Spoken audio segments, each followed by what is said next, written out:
my firm belief that the only thing we have to fear is fear itself. Nameless, unreasoning, unjustified terror, which paralyzes needed effort to convert retreat into advance.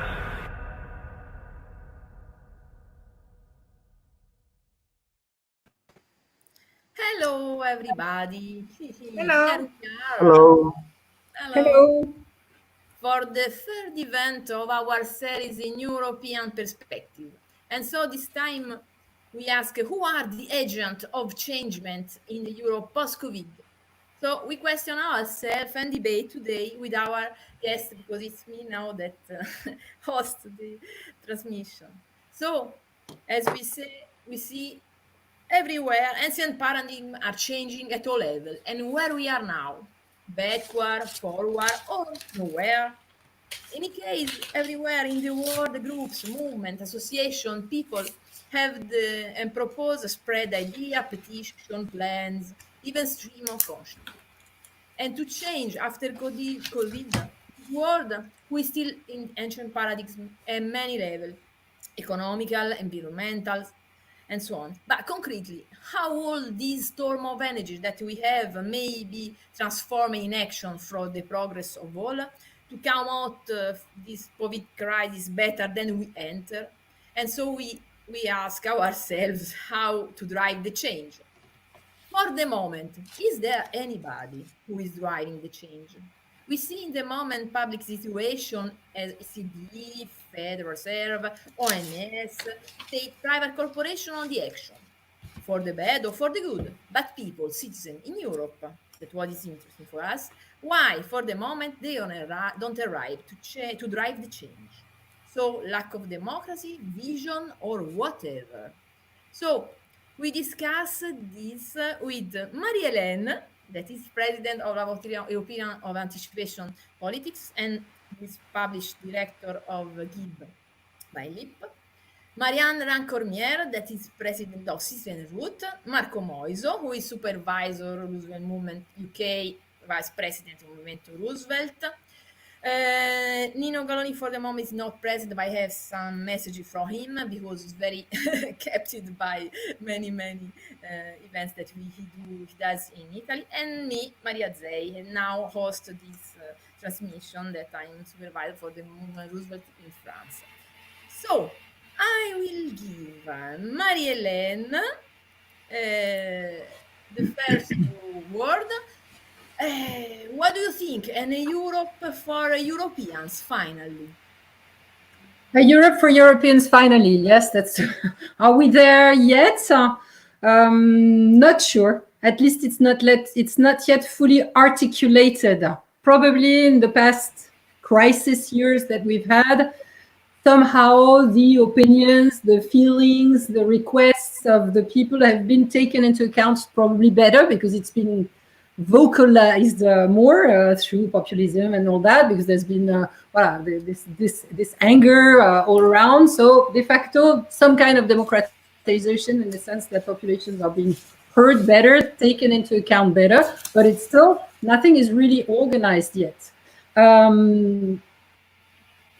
But we see also at LIB today is that lots of things, and especially since the COVID, lots of things seems to be going on the right tracks in terms of political capacity, which was something that the EU lacked before. So it seems to be improving in terms of financial capacity. We have today a very important meeting in Brussels, I think, in the EU Council, where they should hopefully decide for raising $750 trillion euros on the markets in a way that is really innovative. It's not mutualization of debt. It's something really more interesting than that. So lots of things seems to be on the right track, but it's still nowhere to be seen where the citizens will come in. But so actors of transformation, of course, the citizens are among them, but in a very informal way, unformed way. Nevertheless, that's the reason why lots of countries in the EU anticipate demonstrations in September. So we've had demonstrations demonstrations at the end of last year. Then the COVID crisis, nobody worked. Then the holidays, and nobody will work. And then when they come back to work, they will go back to strike, probably because angry. What I would like to send as a signal is that EU citizens today should, and all citizens worldwide, should also become aware of the fact that in today's society, they have in their hands tools that make them a lot closer to their leaders than used to be the case 30, 40 years ago. They have the internet, they can connect, they can get organized, they can connect now on a transnational basis, they can have meetings like this, they can run TV shows like we're doing now, they can have access to an information that is, that they can choose, that they can organize, they don't depend on anyone sending them an information that has been pre-digested, etc. So in fact, EU citizens have a lot of power. And today with this digitalization of society, this new step towards a new society, etc., becoming aware of this empowerment that is already there and that just calls for being organized, for becoming a force of proposal in order to the contribution to decision making is something that citizens should become more aware, and rather than mobile in and give us this and give us that, let's be also aware that we can do things by ourselves, that we are expected to contribute in terms of articulate. Indeed, we need democracy in a digitalized society, and that because imagine that one of our you hear me, I see imagine that, I don't know, Macron, Merkel, Rutte, whoever, they all of a sudden they say, oh,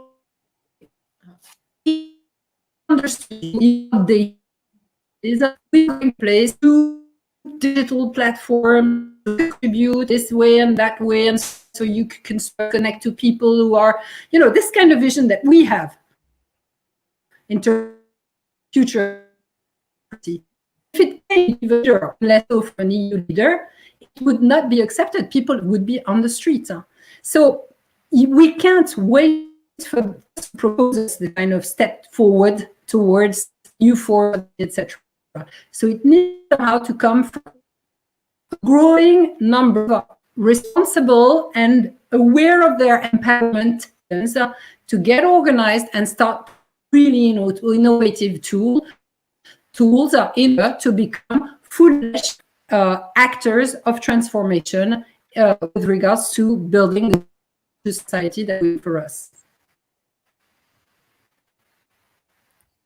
Okay, thank you, Marie-Hélène.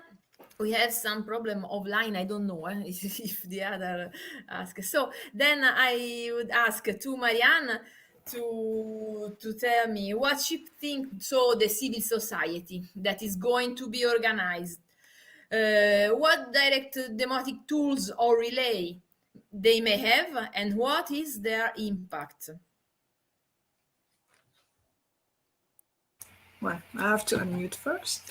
Marie-Hélène is right when she tells that actually the Europe for Europeans is not fully accomplished, and that the citizens have a lot of difficulties to get organized. Because I think it's also because the civil society, the European civil society, has so many different aspects that it's even difficult on the national level to have a civil society organized, well organized. But on the European level, it's a little bit more problematic.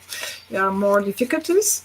But there are in many fields, there are some existing organization, trans-European organization or European organization or movements or platforms who are moving forward, like you said, not backward, but forward. And I think it's more visible after this COVID-19 crisis, because during the confinement period, during the lockdown, the people were effectively were a lot working with internet, working on digital, with inside of digital networks, virtually meetings, etc., and exchanging also and debating a lot on different aspects, social, economical, environmental aspects, political ones, and they are actually so more demanding and more looking, and they are also understanding more, and they are, I think, more aware that the decision to be taken are not only the decisions on their own level, on the local, regional, or national level, but it's also depending on the European level, on the capacity of the European level, of their national leaders and of the European institutions to act in for the safe and for the benefit of the citizens in general in Europe, so for the European citizens. There are a lot of initiatives, of course, bringing together people from different from different parts of the civil society. One example, the last example I've seen today it's a French one, but I think it could also be done on the European level. It's the Rail Coop.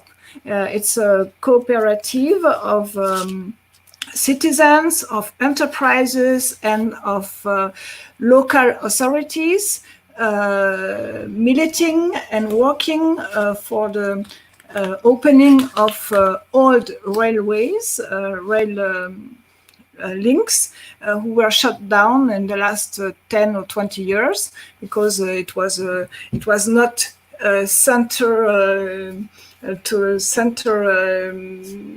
centralized rail lines going from Paris to the other cities of France, and they have now opened an old railway, and it was really the activities of citizens, but also enterprises and political authorities to do that. You have the same thing on European level with different platforms or movements or collective or associations who have been launched during the COVID time or after the COVID time, and also on political level in the view of this Convention for the Future of Europe, that should be launched this summer or in September by the European Commission and by the German presidency, and also by the European Parliament, which is a 2 years reflections and debate process on the future of Europe. And the European Commission, Ursula von der Leyen, wants this convention to be really a citizen-based debate, 2 years long debate. And for that, you have some initiative raising up, like the Citizens Takeover Initiative, which is a bunch of different organizations and associations from different European countries who are working already now on how they could intervene in this convention, what could be the role of the European citizens, what they have to say, etc. So they are actually going organized. But you have also political structures, like the political movements like the M25 or like Volt, who are also taking over the debates and the discussion on trans-European level. You have some other laboratories, experience laboratories be launched on the citizens level, but also initiatives coming from local authorities like the Eurocities, which is a meeting of mayors coming from different European cities, and they launched in the last time an initiative calling the EU institution for a new pact between the EU and the cities. So it's also important to see that it's not only on the citizens level and on social issues or on political issues, but this is really something important. Also cities or the organization between the different levels. And you have also, of course, all these initiatives coming from the European institutions after this COVID time, because I think the European Commission and also the European Central Bank, etc., they have really agreed political responsibility, and I think they are aware about that to help and to be able to stimulate and to enhance the European civil society in the new ways and on new paradigms, and using effectively these new tools. And I think this is very important to say that we are actually, if something has changed after this COVID, is that we are really inside a new digital dimension.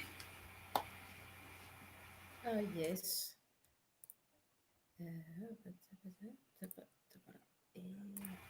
I think, yes, this is a numerical aspect. I think it's very important. In any case, we discussed about it, this numerical aspect, even the last time in the second episode when we talked about education. Do you remember? There was Roberto Peron and you, Marianne, Maria-Hélène, and we discussed these aspects important. And Roberto Ekic told us also to how to not only intervention, but also understand what is come back from the numerical world, because of fake news and other stuff.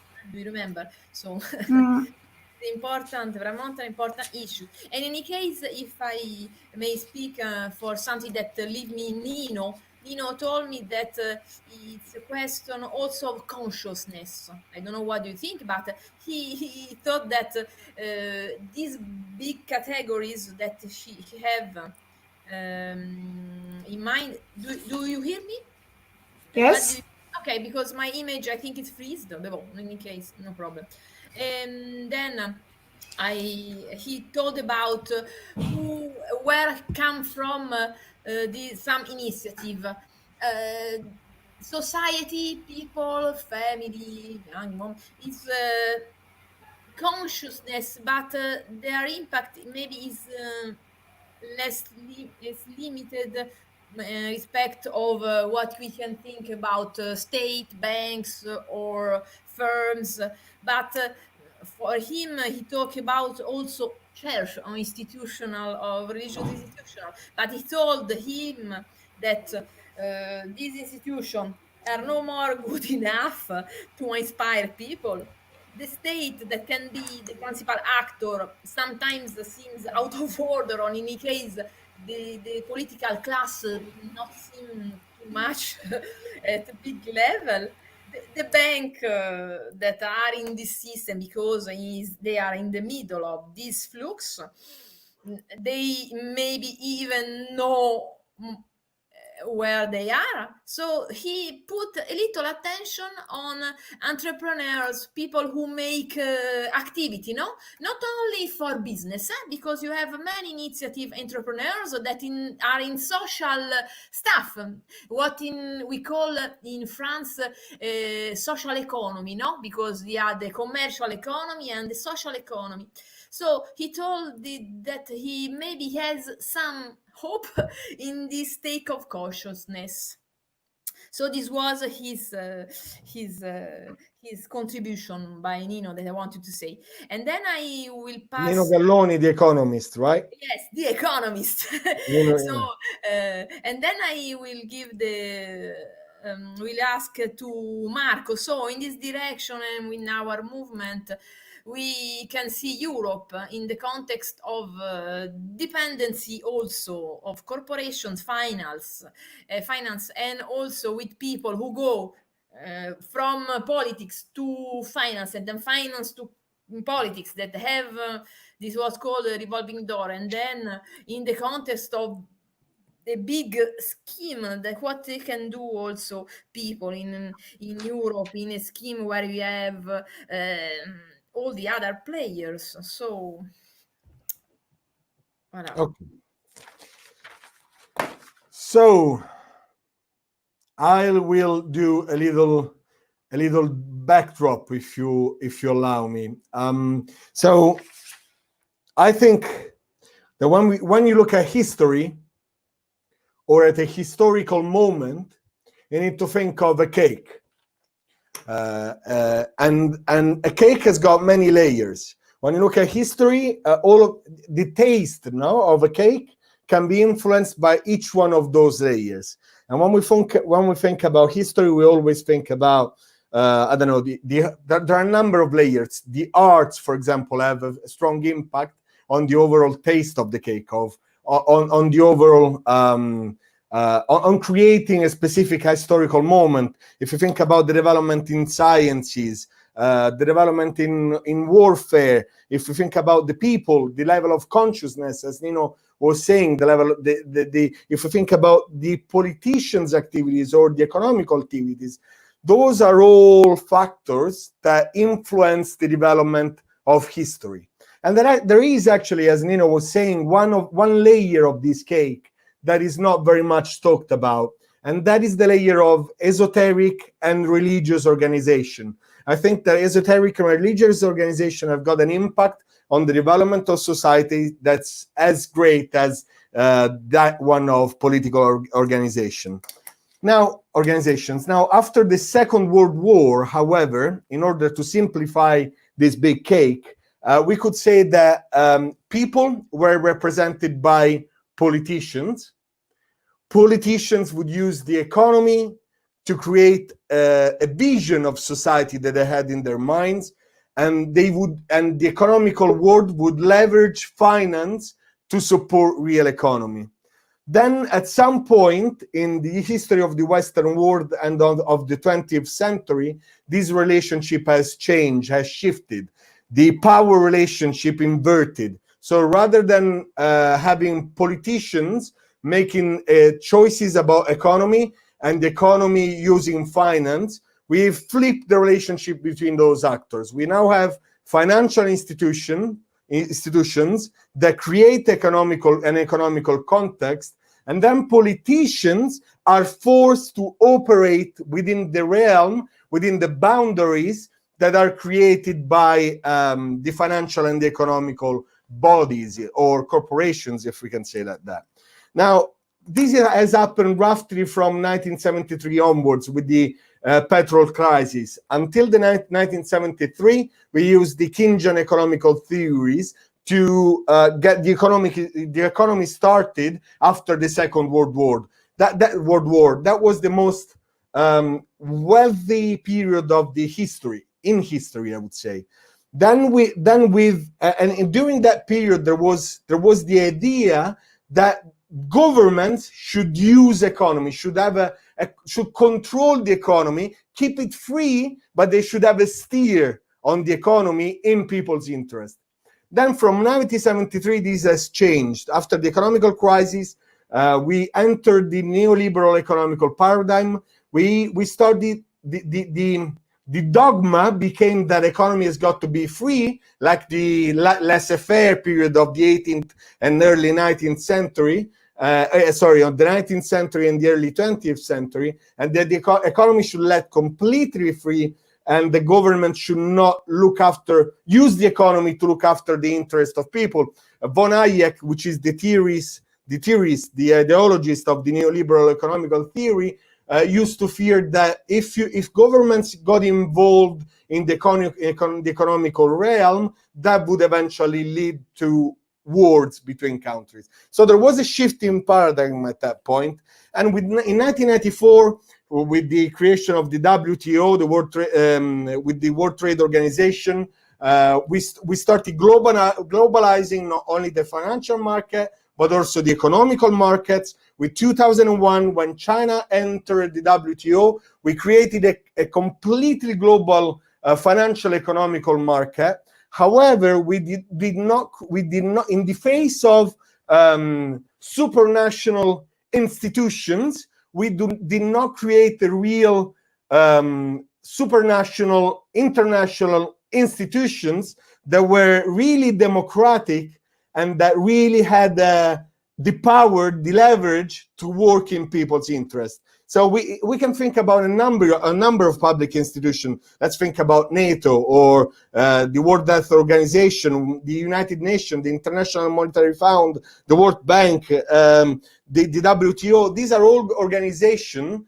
that in theory are related to governments, to the government's action in different ways, but are not democratic. And that created a sort of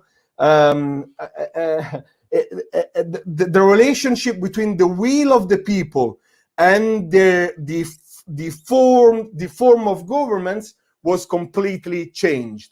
People nowadays do not have control over any this. We are here talking about who are the driver of change. There are a number of drivers of change. If you think about the International Monetary Fund, if you think about the World Bank, if you think about the World Health Organization, those are all huge agents of change, but none of these is actually democratic. And actually, it's quite interesting what Marie-Hélène was saying at the very beginning about how the ECB, for example, is operating at the moment in Europe. What's about to happen now in terms of the recovery fund and potentially the vote that's going to take place. But even those interventions do not have a democratic basis. We're talking about the European Central Bank that doesn't respond to political power, and we are talking about the European Commission and the Parliament, but the Parliament does not have legislative power. So there is a disconnect between people, institution, and driver of change, which often are transnational and not even represented in they use international organization, but they do not respond directly to international organization or to the international public. And in these, I think that also, and I'm about to finish, there have been the way that words have been used in the past few years doesn't help a democratic debate. We often talk about populism as something that's quite bad, and I've used that word that way as well. But if you think about it, about the root of the word, we are talking about what's good for the people. It might, in somebody's mind, it might be simplistic, but the word populism reminds of the word people.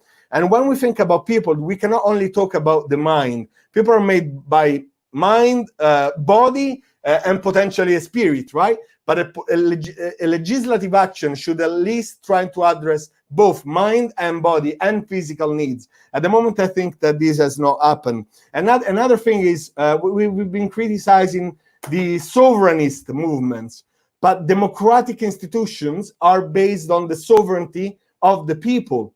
If it's not the people to be sovereign, who's the sovereign? Who's reigning over society if it's not the people? At the moment, we have international bodies, we have international financial institutions, we have international lobbies that do rule instead of people. And I think that when it comes to European Union, again, we live a very strong contradiction, because we have an elected parliament that does not have legislative power, and we've got the national parliaments that have got legislative power, but they cannot overrule what's decided at the European level, depending on the different areas that either the national parliaments or the European Union are in charge of. But I think that creates that conflict between a parliament, a European parliament that does not have the legislative power, and the national institution with the legislative power but without the capability to impose their policy. It's again one of the greatest contradictions that we need to overcome in order to create a democratic society. And just to close, I think that another big thing is that in politics, we've been created populism. People have been criticizing sovereignist movement, but they've also been criticizing politics as a whole. Policies has been portrayed as corrupted. Politicians have been portrayed as incapable of driving change in the interest of people. And slowly, what's happened is that politics itself was undermined. We've cut funds, for example, to finance the political parties. and therefore to finance, for example, political schools that were run by the parties in the 20th century. And we started, for example, in Italy, they're talking about cutting the number of members of parliaments. They're talking about capping their salary. And that creates the phenomenon that Maria was talking about, the revolving doors. I believe that the moment you become a member of parliament, you should fight for your people, and you should not be afraid of having to go back working for the lobbies that nowadays rule the world. And in order for that, we need public funding. We need to create a system where whoever goes to work in politics wouldn't have to use the revolving doors in the future, because society is taking care of a person who managed society in society's interest and not in the interest of these big financial or multinational groups.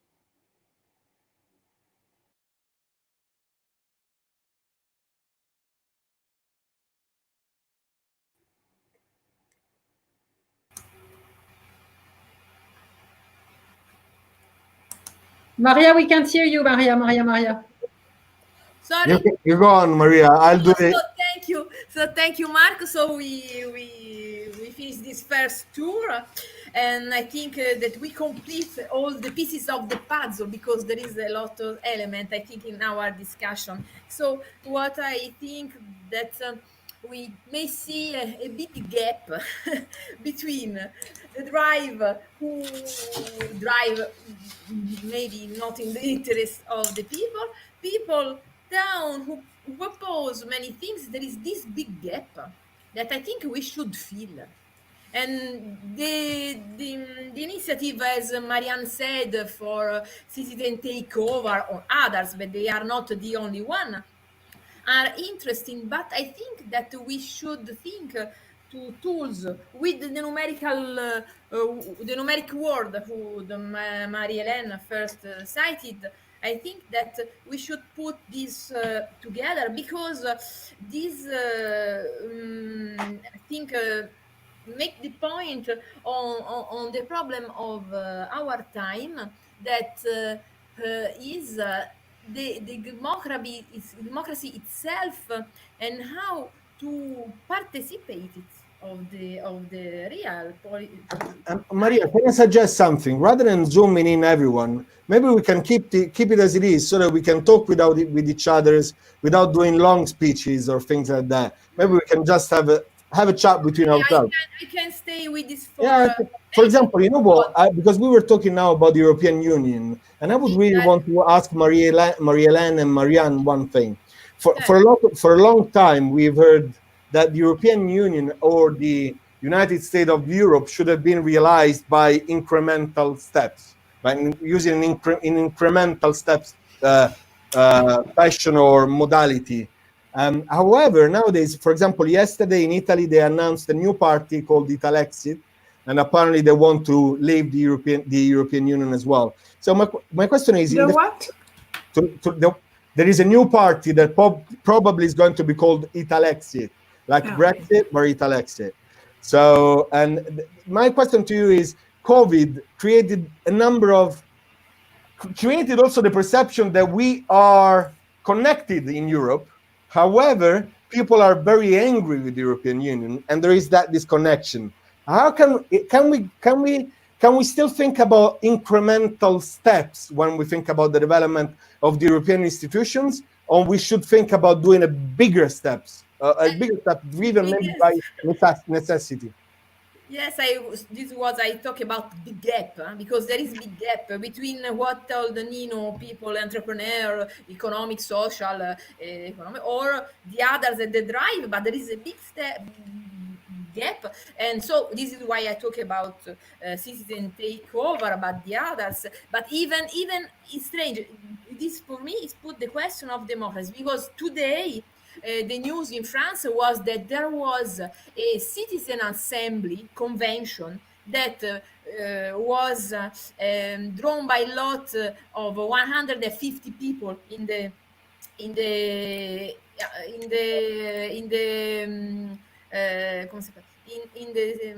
French society, were in charge to do some proposition, and they did 150 proposition, and then they will validate by themselves, and then they will propose to President Macron that should keep it in account. But what means this? And there is a parliament in France. So they choose 150 people hazard. They make proposition. They have to get. Today at the radio, there was a journalist who asked. You know what's the problem with that? That it's not even democratic, because 150 or the people who has elected parliament. Where is the democracy? The cursor is very strange. No, but you're right, especially because in democracy, it should be elected. So you should build consensus rather than force a government to do something that you want. It's strange because you elected people, then they don't do even not what they say to do, but sometimes and more frequently the contrary, or in any case contrary the society, the citizen, and then you choose some people to make some proposition. It's very someone of the journalists says, but it's strange. Where is who decides for me? I think it's difficult because we are actually also in a change of paradigm about democracy. Democracy, there is also the question of understanding what is democracy or what should be democratization, and what tools we use today, and what tools were those of yesterday. So this is also very important to understand. How the citizens can take over the democratization process using new tools and new technologies, and because being on the same level, everyone. And then when I talk about these citizens movements and platforms, etc., we have I think and those who are angry, the angry citizens. I think that the demonstrations in the streets of Europe, in the different cities of Europe against because of Russia, or more social problems, etc. This has been really been on European level. Each citizen in each European country is concerned by this issue, and then you have those who are more integrated in the European system, like the enterprises, like local authorities, etc., because they have been beneficiaries of programs. And this is also all these citizens initiative organizations. They are run by people who were also beneficiaries of programs like the Erasmus programs, or they have a proximity with the European institution, with Brussels. And there is one initiative, I didn't talk about it. It's called I have to remember the name.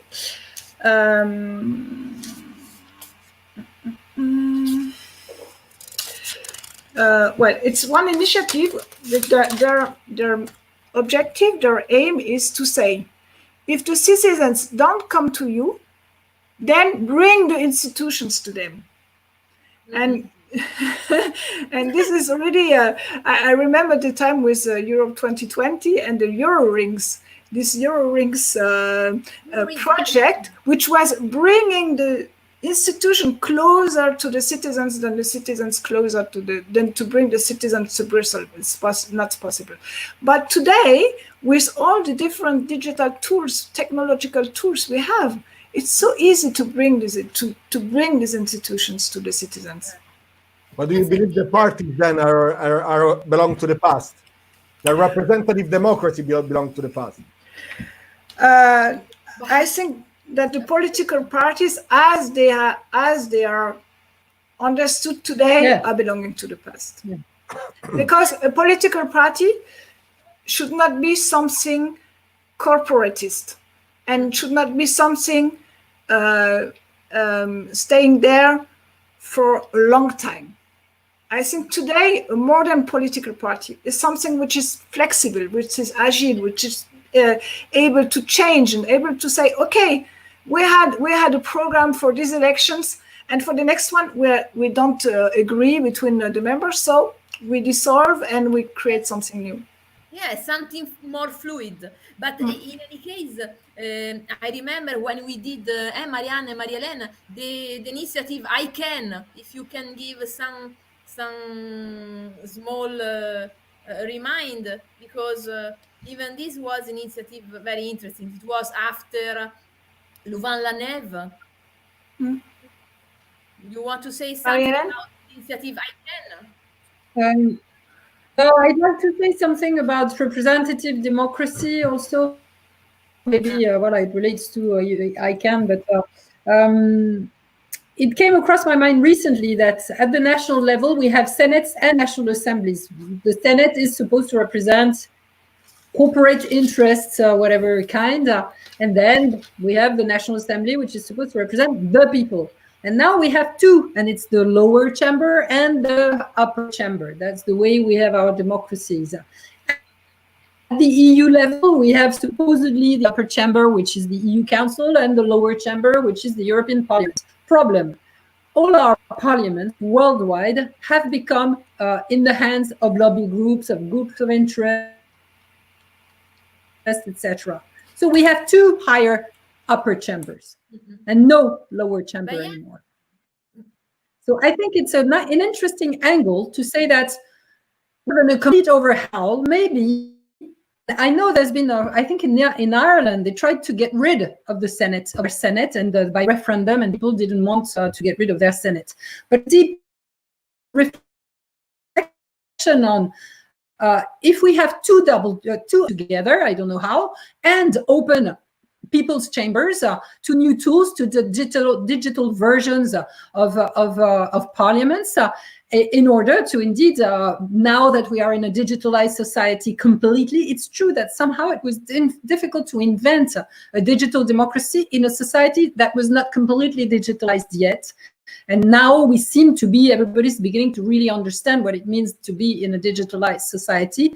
That's a future which is more tangible now. So maybe indeed it is time now to really invent this kind of digital democracy, invent these new forms of parliaments which are not representative, but which are inclusive of all citizens, with digital tools, artificial intelligence, that connect the people around topics, help them identify.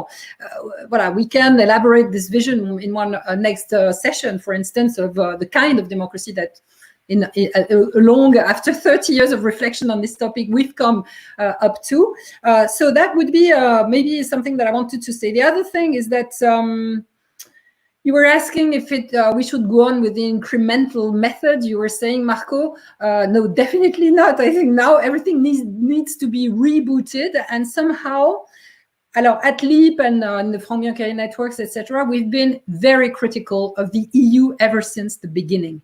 This Maastricht Treaty, which we became aware recently of the fact that the Maastricht Treaty came out in '92, which is a year after the fall of the Soviet Empire. Knowing the time administrations and negotiations at the EU level take, I bet you that the whole Maastricht Treaty was invented before the fall of the Berlin Wall and everything. So we ended up in '92 with a treaty that was probably outdated, in the sense that it was not connected to the world after the fall of the Berlin Wall. And it also used this term of union, which was hyper-federalist, which was very disrespectful of the national levels and of everything democratic, by the way, because democracy were connected to the national level. And we went for 30 years of chaos based on a bad instrument that had been invented. Today, in 1916, the British said bye. In 2020, January, they really said bye. Now it's only a question of negotiating their new deal, trade with us, and a lot can be invented on this basis. Could we say in 2020 that we refound a Europe that is anymore, that highlighted in the past 12 years of crisis, endless crisis, every kind of crisis we've had, breaking the EU into bits and pieces, and today a European society that includes the renewed institutions, renewed citizens, renewed tools, renewed objectives, renewed content for the future of Europe. We have everything on the table. How about bringing that together and putting democracy, of course, at the core of all that, a new digital 3.0 democracy, and refound something and get rid of that name EU and symbolically say, voilà, enough with the EU. You were right. Everybody was right about being fed up with the EU. It was not a good tool. Now everybody knows after these 12 years of criticizing Europe that we need Europe nevertheless. We live on the same bloody piece of land and we need to get on together and to build strength together. But the former mechanism was not efficient. So let's start something else, including the citizens, including everyone, and based on a post-COVID society well understood. Yes. I think that we discussed a bit about this. If you want to say about ICANN, if you want, it was the change agent. Do you remember? Yes. Marie-Hélène, ton micro est éteint. Yeah, I know, but I don't remember ICANN, but it's true. You're right. ICANN was a platform with different people and association representing associations and movements in order to launch and to have the base for the Citizens' Root conference in 2017, 2 years before the European elections. And the goal of this conference was to gather together the actors of the civil, democratic civil society in order to be prepared for the 2019 elections. So 2 years before the European elections, we launched the idea to say there will come these European elections. Don't wait for the last time to be prepared. Be prepared to prepare a very good European campaign and helping political movements to raise up, trans-European political movements to raise up and to have a very good European campaign before the European elections. This was the goal of the Citizens' Root 2019 project, and voilà. And giving. I think that we have many tools, if I may permit that. I think since I know you with Frank and with Heritage, by you, I think we have a lot of tools that we have put in place that I think could be boosted with now, but I think we should boost it with all together, because now we Movement Roosevelt and other, because if I think, because I'm in Cotton, I read Nouvelle Dawn in France, where there is one people who is at the European Parliament that do a little exchange between his base and him, but their group is small. But in any case, recently they talk about how to rethink the politics and how to put together, because they see in France, for example, that all the left is very, very dissipated. They don't like to put together. And so they think about what can be an international tool. And they talk about archipelago. I don't know how we say archipelago in English. Do you know? It means that there is some island, many islands, but then together they form an archipel. So they have their own difference, but they are all together in this space. And so at this level is interesting. If you want, I will give you some document. I think that we should talk about them next, maybe with Citizen Takeover. Next time we could invite them, for example, because they are this group that we contact, and even the M25 if you want, because I would like to say that this tool that we have, even in Movement Roosevelt, that we are doing some video about what we should do if we can propose at government Italia, no? We could put this together and maybe connect these all people that we have in Europe, because I think that this gap will stay gap till not so many people take in hand their destiny, because we should become an enormous archipel. I think. I don't know, what do you think, but if we stay, we have tools and people. When we talk about me and Marianne, for example, at System Takeover, some ideas was there before. When I talked with Marianne, we have seen this, but not only, it's not a question to have a copyright, but I think that it's important.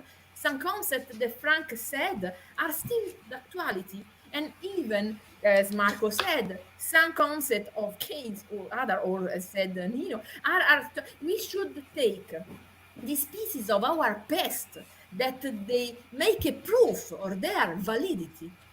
And I think that we have 2,000 years of history that we should see better, and to take the most powerful idea and the most powerful tools that should be updated with our tools, numerical tools. And so maybe we should think, I don't know, when we talked last time about platform, I don't know, but I think that we should go in this direction, because this gap still be a gap till we stay only not so much. And the numerical tools of that the GAFA, the big GAFA created, I think we should exploit it for us, till we'll arrive to a time where this big, I don't know how to do, but one time, I think at the time of Roosevelt, no? That Marco, that the big corporation was separated, no? Because they were too big, and then there was time. I think to the GAFA that they have become important because everybody use it, and then they should be given them to a common interest, a public interest, a social interest. And so we should think about this to in the end have this kind of tools. You know, I was thinking, Maria, that also to what you going to your point, but also to what Marie-Hélène was saying about how arrogant it was to disregard the history, the recent history of the European countries, and build a union that was not reflective of the institutions that built and guaranteed democracy, substantial democracy, after the Second World War. And I wonder whether, though, this is one of the elements of the past as well. What I mean by that is that we now really live in a globalized world. And as maybe we discussed already together, I think that if we want to oppose the econocratic model, we are not working anymore, we are not operating, we are not living in a democratic society, but we are living in an econocratic society. The economy is ruling society much more than the demos, than the people. So I wonder whether we have to think, as actually Marie-Hélène was also saying, about how we substantiate the democratic process. And Marie-Hélène was mentioning about the digital tools as well. When I hear about the digital tools in terms of replacing representative democracy with direct remote democracy through digital tools, I always think that if we do that all together, that will create a lack of vision. We are fighting against financial institutions, global institutions that plan 5-10 years ahead. And that's how they manage to rule society, by keeping ahead of times and developing long-term plans. If we, my worry is that if we do everything in the moment, and we ask always people what they think about everything, we would lack the opportunity to build long-term plans, long-term plans that I think we need to restore real substantial democracy. So this is just, I wonder whether, for example, in Italy, we have been talking about changing the laws in Italy. In Italy now, there are you can do a referendum to cancel a law, but it's very hard, for example, to propose a law. So I wonder whether the right mix is to have representative democracy in terms of, you've got parties, you've got parties that rule society, but it's easier for the people to do to propose laws, maybe without having a threshold. Because nowadays, when we have referendums with the threshold of maybe 30% of people, if you fall below that, nothing happens. And because people know that, they do not go to vote. If there was no threshold, I think that a lot more people would get involved, because it's really down to the people to decide for the future. So I wonder whether what we need to think is about new democratic institutions that do involve people through digital means, but will retain the a new and evolved model of representative democracy.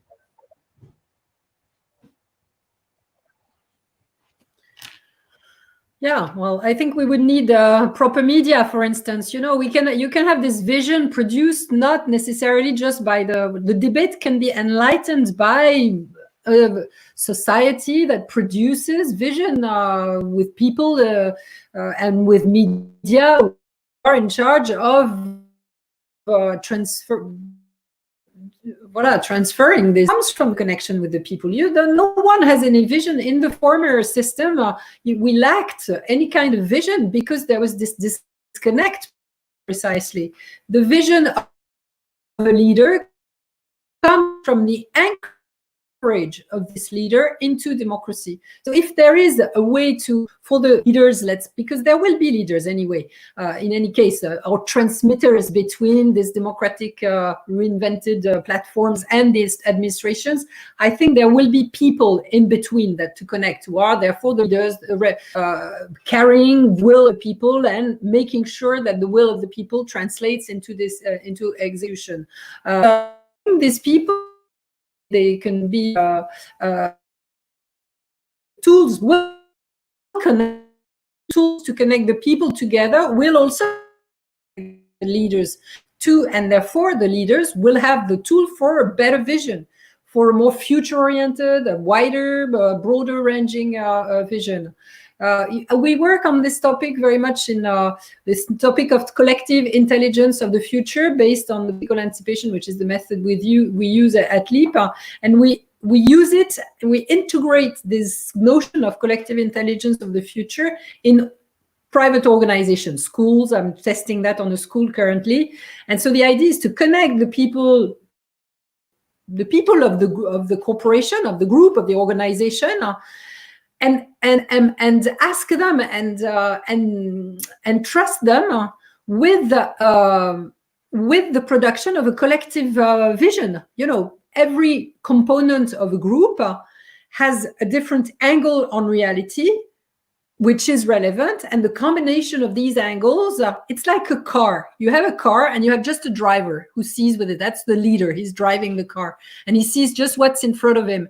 And then he has now cars where he has his kids and his wife telling him, oh, look here, oh, look there, etc. So he knows more. And now he has added all sorts of technical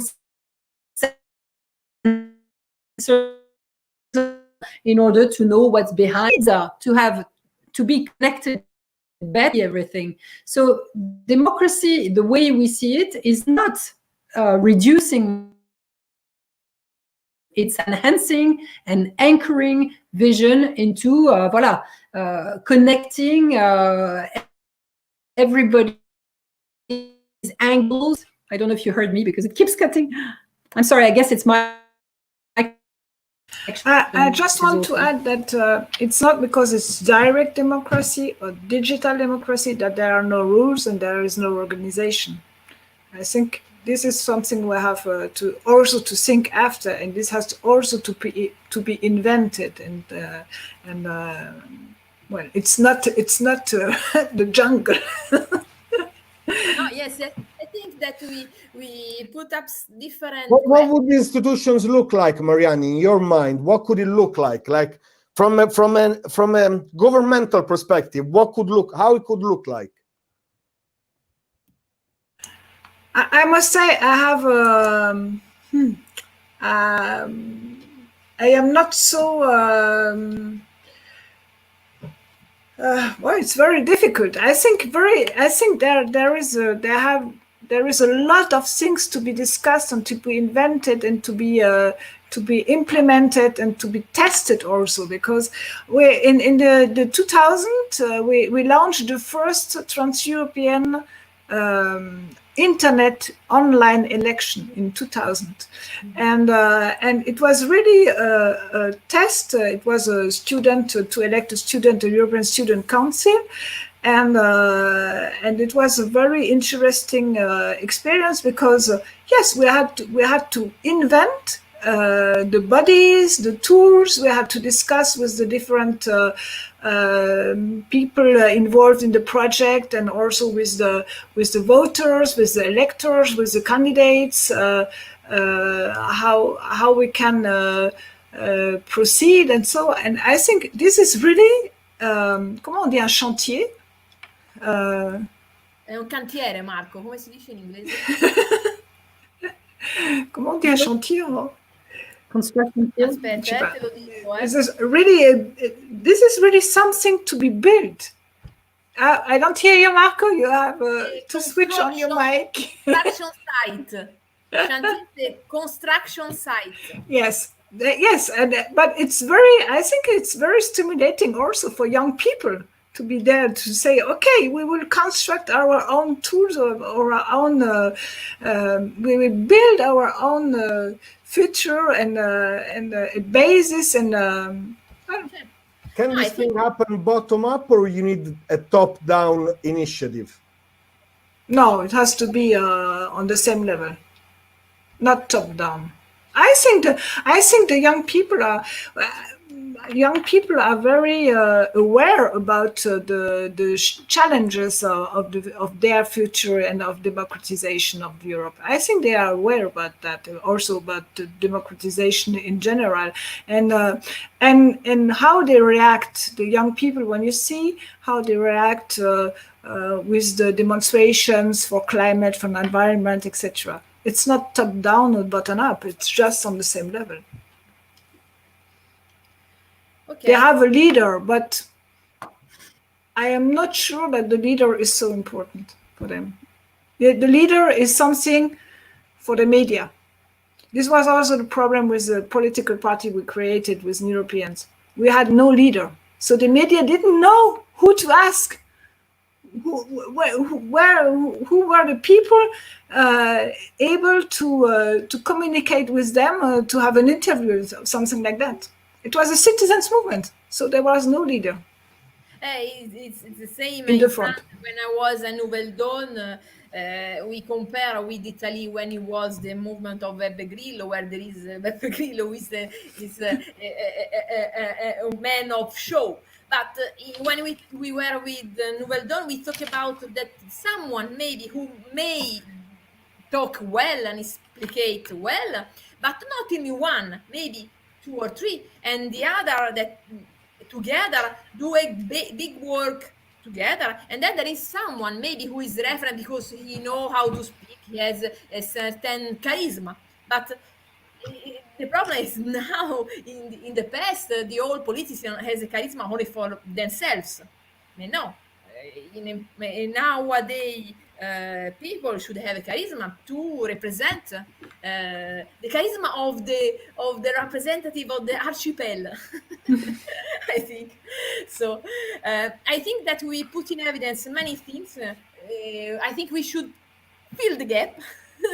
And we should talk with other people that help together to fill this gap. And then we put I think the interest in many piece of the puzzle. So I propose to finish our discussion here, because we should not stay too much. We have this exchange very interesting in any case. I think that we have tools and we have the capacity even to invent new tools. So I imagine stopped. Okay, vabbè. So I think that I thank you all for your intervention, and then we see for next event. Maybe we can talk and think about to invite some people next time. What do you think? Okay, so I say bye bye and thanks to all. And Thank you to you. Yeah. Okay. Thank you, Marco. We can hear. We can't hear you. Thank you, Marianne. I was just saying thank you, Maria, thank you, Marianne, and thank you, Maria. Thank you to you, Marco. And thank you, Maria. Ciao, ciao. Bye bye. Thank you very much.